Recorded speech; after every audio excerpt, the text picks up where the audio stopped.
mga palalabs, our ulam for today, sinigang na isdang tuna for lunch. Ayan, with kamote tops.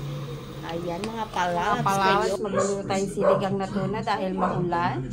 Siyempre, nagpakulo na tayo ng tubig. Papakuluin natin yan. Meron na kamatis, sibuyas, sili at luya.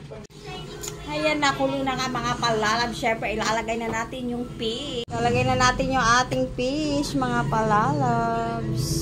Yan. Yan. Ayan ang mga palalabs. Ang bango-bango ng ating sinigang na isda. At syempre mga palalabs, ayan, timplahan natin yan ang mga gusto nating panimpla. Walang pipigil sa atin.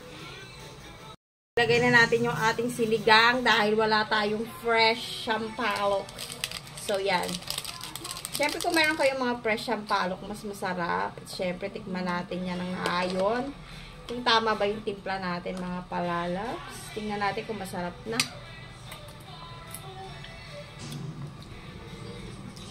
After nating matimplahan, mga palalabs, syempre, ilalagay na natin yung ating talbos or kamote tops.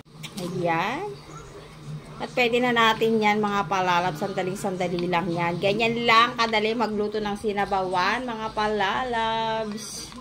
Kainan time na, mga palalabs. Sarap. Ayan, mga palalabs. Thank you for watching. Don't forget to follow.